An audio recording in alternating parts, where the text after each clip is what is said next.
A Bentley Mulsanne slowly moved toward the Drew mansion entrance. The valet opened the car door and Ethan subsequently went to the back seat. He undid the 2 buttons of his shirt over his front chest while leaning against the leather seat lazily. "Didn't I tell you to keep it low-key?" Felix Knight politely replied, "Young Master Williams, this is actually the cheapest car in the Williams family's house." Ethan frowned a little. "Who else knows that I'm in California?" "No one except old Madam," Felix replied. Ethan's brows finally relaxed. From the looks of it, the woman's appearance was nothing more than a coincidence. "Find out everything about the Drew family's youngest daughter," he ordered coolly. "I want her full profile on my desk before dawn, and from now on, refer to me by my Storm family name." The next day, early morning at Helen's house. Susan, who was deep asleep, was woken by the noise outside.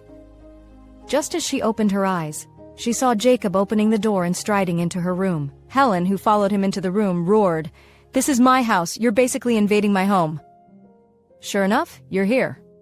Jacob stared keenly at Susan, who had bloodshot eyes and slightly messy hair. Susan became wide awake at that moment, her eyes expressing dejection. "The 2 of you should have a good chat. It hasn't been easy being together for so many years." After some thought, Helen turned around and left, closing the door behind her. The room was silent. Sitting on the edge of the bed, Jacob stretched out his hand to touch her hair. With a scornful look, Susan dodged away from his hand. "Does Sophia know that you're here?" Jacob's handsome face froze, then he clenched his fist. "Susan, you're probably unaware that the Drew family has decided to give Sophia 80% of the company's shares." Susan was so shocked that her lips turned pale. "This is impossible. It's true. Your dad said it himself."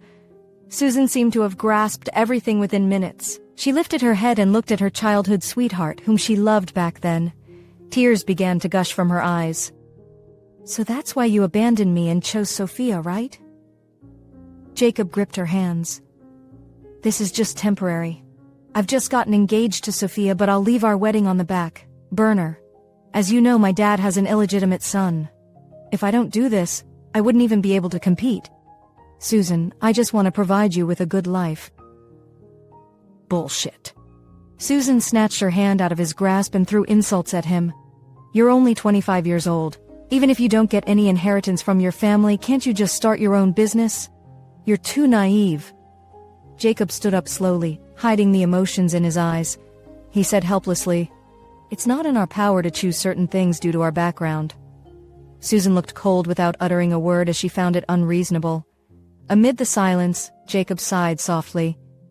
"Give me a few years, Susan. You're still young. You can afford to wait."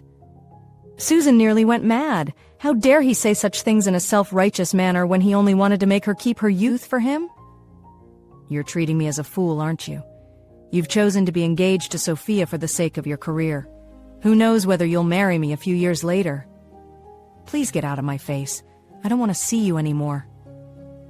Jacob's expression remained calm, but his eyes revealed a deep affection and an unmistakable longing.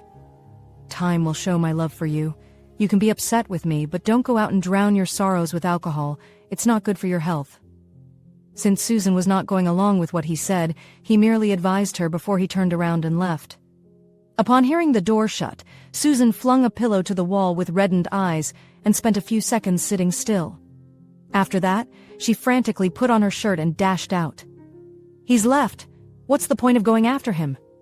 Helen quickly stopped her. Susan took a deep breath, then gnashed her teeth. "I agreed to meet him at 10 a.m. to get married."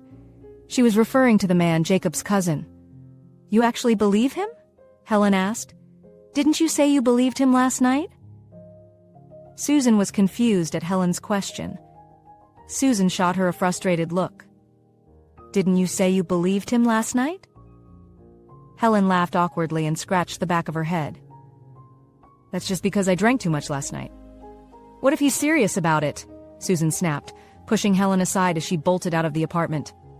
Susan flagged down a taxi, her heart pounding as she climbed in. "The Drew family mansion," she told the driver, her voice firm but tense. Meanwhile, at Opal Harbor, Ethan was jolted awake from a deep sleep by the shrill ring of his phone. Irritated, he picked it up with a sigh. "Ethan, I'm sorry for the misunderstanding. came an old, familiar voice. The Drew family clearly doesn't know how to value good fortune. "Grandpa," Ethan replied coldly, "don't try to coax me. If it weren't for the promise my mother made all those years ago, I wouldn't even spare them a glance. Don't bring this up again." With that, he ended the call. He looked out the window, eyes dark with thought. "Mom, I've done my part. I gave her a chance to fulfill your final wish.